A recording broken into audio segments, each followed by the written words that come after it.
What is up, YouTube? I'm Devon DaVinci, leader of the Renaissance Crew, and you're watching DaVinci Reacts.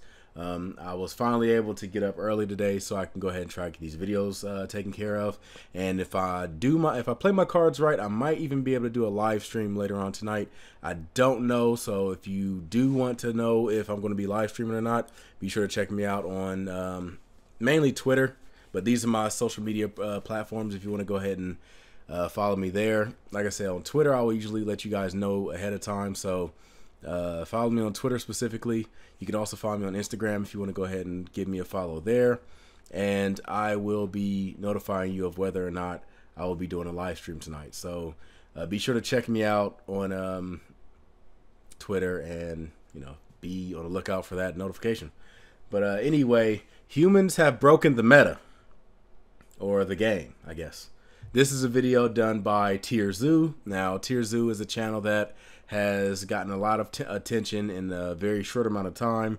I remember when TierZoo was relatively new. It still was. They still didn't have really a lot of subscribers and stuff, but they were making some really interesting videos. I love the idea of mixing knowledge that you would usually get from animal documentaries and things like that with the idea of video game references and stuff. It is an idea that I'm surprised nobody has made yet. But I mean, usually the truly great minds are the people that are able to innovate an idea, or I guess construct an idea, and then the people, innovate an idea, and you can tell they're onto something when people start to emulate them. So I wouldn't be surprised if there are channels starting to pop up that kind of do something similar to this.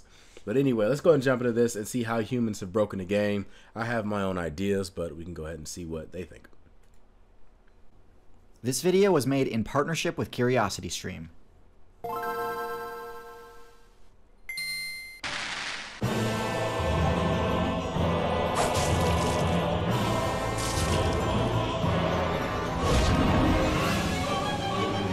I've never actually played Dark Souls and stuff, so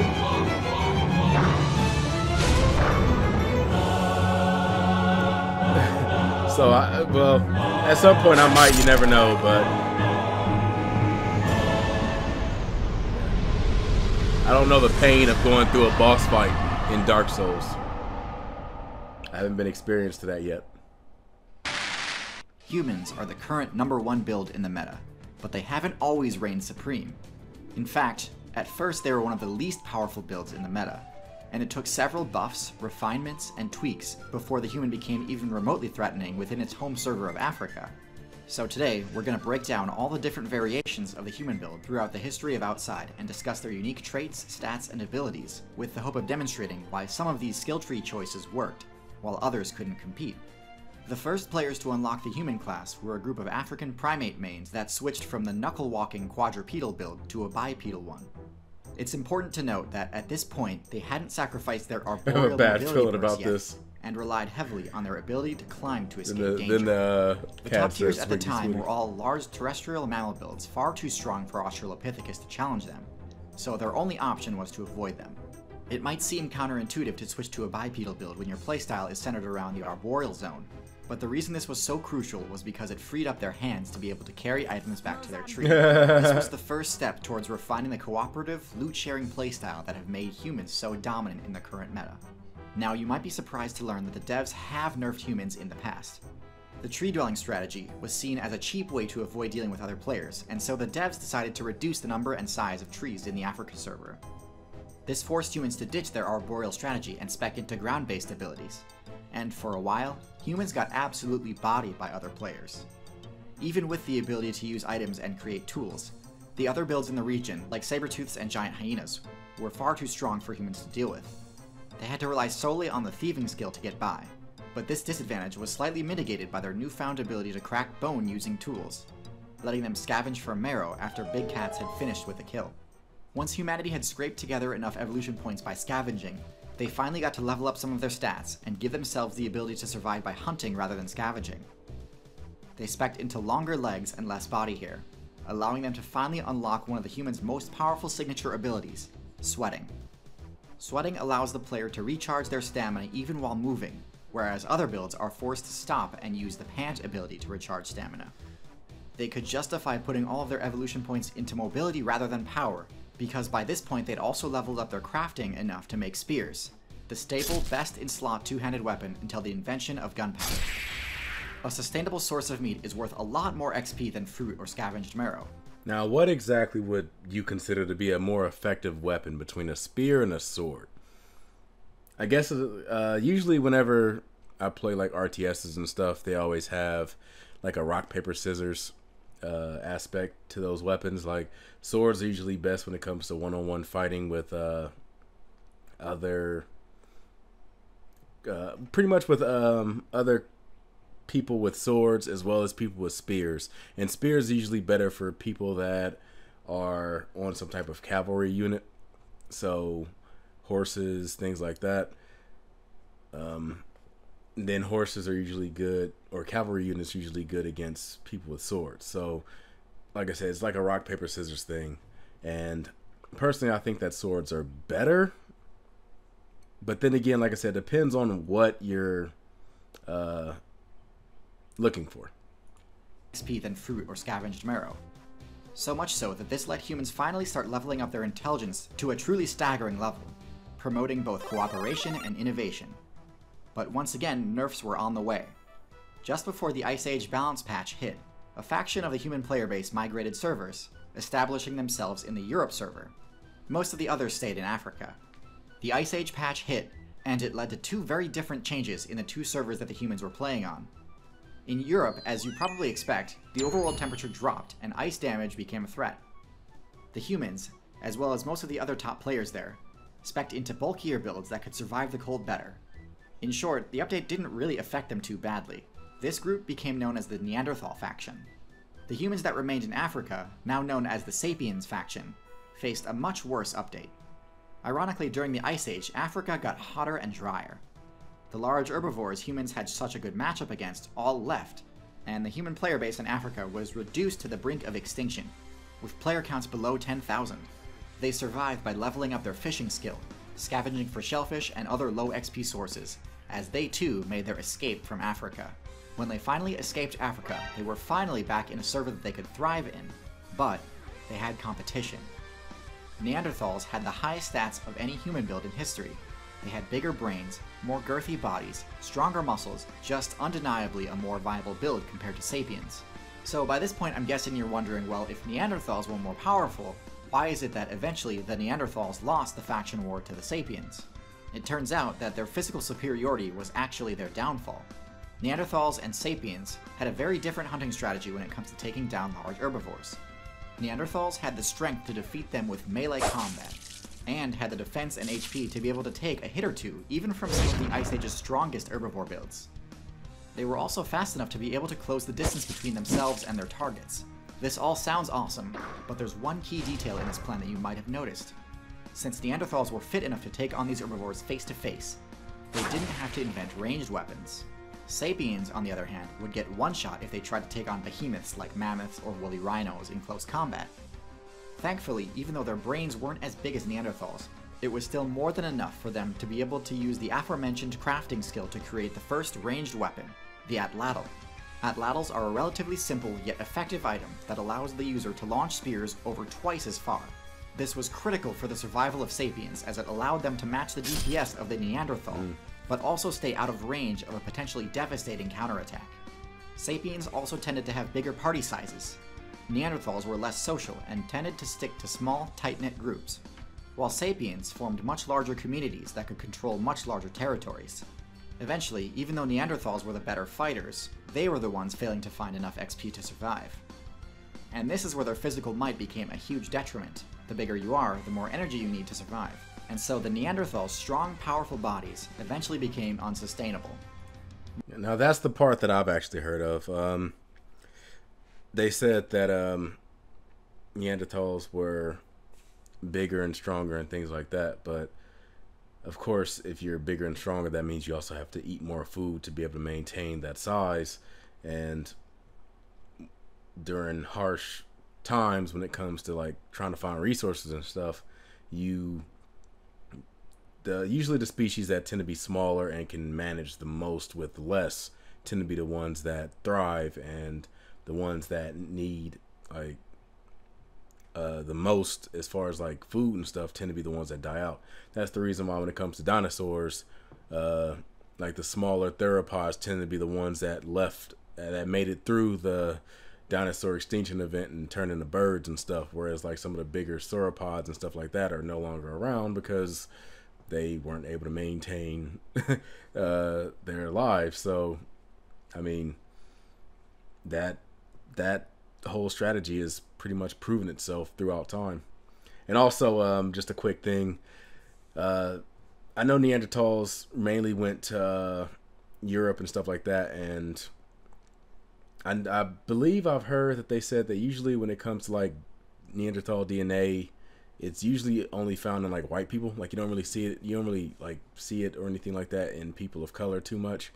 And that goes into this discussion of athletics and stuff, because I did a video from Bill Burr where it was white and black athletes and Hitler. I know it's weird, just go and check it out. He'll give you the context for it.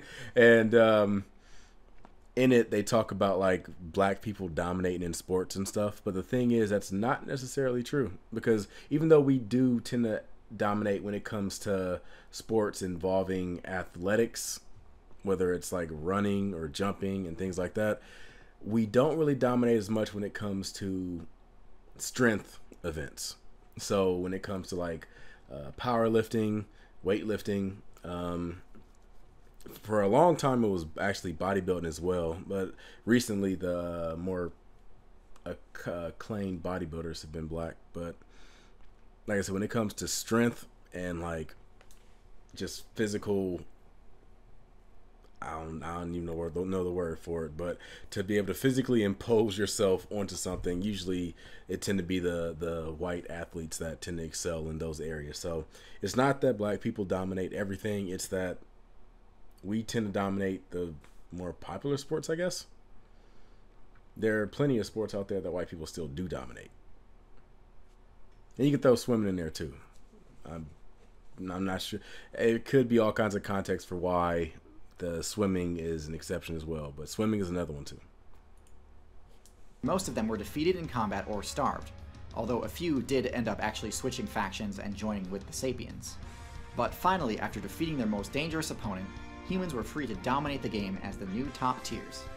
They mastered several key advanced techniques such as agriculture, archery, and sailing, allowing them to push the meta far past what other builds ever thought possible. You'd think that they would all work together to rule the game, but unfortunately, many of them ended up engaging in PvP with each other. PvP. It kinda makes sense given that other players are hardly even a challenge, but nonetheless, infighting is their biggest weakness right now. Anyways, hopefully that gives you a better background on the history of the game's most overpowered build. Yeah, that's very true. Oh, by the way, I bet many of you noticed the incredible footage of ancient hominids that I used in this video. This footage is from a brand new documentary called Out of the Cradle, which was animated by Square Enix, the masterminds behind the Final Fantasy and Dragon Quest video games. It's available right now on CuriosityStream, a streaming service that has over 2,400 titles, including many of my personal all-time favorites, like Walking with Dinosaurs, Ice Age Giants, and of course, Out of the Cradle. I used to love watching Walking with Dinosaurs. That was one of my favorite right now documentaries. and use the promo code TierZoo, you can get a whole month for free. So please, go check out Out of the Cradle. I can genuinely say that it's got some of the best animation of any prehistoric documentary I've seen. Anyways, thank you all so much for watching, and thanks especially to my patrons on Patreon. Until next time, good luck out there. Alright, so if you want to go and check out more Walking with Dinosaurs and stuff, be sure to check out CuriosityStream, and TierZoo happens to have a promo code that you can go ahead and check out, or a special URL that you can type in and help out TierZoo as well if you plan on doing that. So be sure to check out that part of the video. Matter of fact, I'll probably go ahead and just click on this, and let me see if I can find the full URL. I don't think I can find the full URL, but yeah, you can go ahead and sign up with them through a link. I'll probably go ahead and leave the link in the description box that you can click on if you want to go and check it out, and use the code TierZoo, and you should be able to get it says free 31-day trial. So let's go ahead and check it out. Like I said, humans have, it's weird that we've been on Earth for so long and we've managed to thrive and expand and just explode as far as like our intelligence and our ability to make the most out of what we have. I can't, like, there's never been any animals that have come anywhere close to what we've been able to do. And the idea that infighting is the one thing that tends to be our biggest weakness, like, it's crazy to me. I've already talked to you guys about my opinions about wars and stuff like that, and usually they tend to be based on some type of religious thought or some type of ethnic background or racial background or whatever it is. And I personally don't feel like any of those reasons are anything that should warrant actual wars and fighting against each other. You have battles over territory and battles over resources and things like that, and I don't really, I mean, I can kind of understand territory, I guess. I know a lot of people in the comment section probably like hate the idea of a one world government and globalism and all other stuff, but I do feel like that idea also is separating us. The idea that, oh, we have to have things that separate us from them. And the question I tend to have is like, why exactly is that a thing? Like, I understand that religion and ethnic differences and stuff is what creates these territories and borders and things like that. But my thing is, we shouldn't have them. Now, I understand that they exist and there's no way to really get rid of them or the idea of them. Like, you can't just get rid of religion overnight. But I feel like if we lived in a world where it didn't exist, and right now, of course, I'm speaking hypothetically because we do. But if we didn't live in a world where this stuff did exist, do you think then it would have been ideal to have countries, or not even have countries? Do you, like, what universe would the idea of the whole one world society work? Would it be a universe where there was no ethnic differences and no religious differences, and everybody was pretty much embracive of the differences that humans have, whether it was your skin color or whether it was where you were born from or your gender or age or whatever it is? Like, do you think there's any scenario where it could have worked? Like I said, based on how the world is now and like what we've been through, I don't think it would work in this day and age. We would have to have territories and stuff like that. But I do think people should be more open to working with each other. And that's not really a controversial thought, but that's what I believe. But yeah, I don't really know exactly what it would take for a one world society to work out. Mainly because I live in this world, and this is the only world I know. I don't really have a reference for anything else out there, but like I said, I'm just speaking off the top of my head. Let me know, go ahead and get in the comment section. Let me know what you think it would have taken, like all the things that would have had to have come into alignment in order for this one world society thing to have worked in a hypothetical universe. Anyway, that's been this video. I hope you guys enjoyed it. If you did, make sure you hit that like button, subscribe, and share. I look forward to seeing you guys on my future videos. I want to thank you for helping me get past 30,000 subscribers. I will end up having a live stream soon. It'll probably be a request live stream where I'll take requests from chat and do some reactions to some videos. Now, I don't know how long the stream is going to be or how many, like if I'm going to put a limit on how many videos I can request or how it works out. I probably will end up coming with some type of set of rules at some point after these videos or after this recording session is done. But I look forward to seeing you guys there, hopefully, when it eventually does get up. But yeah, I will see you guys in my future videos, and until then, I'm Devon DaVinci. You've just been enlightened. I'm gonna give you the deuces. Peace.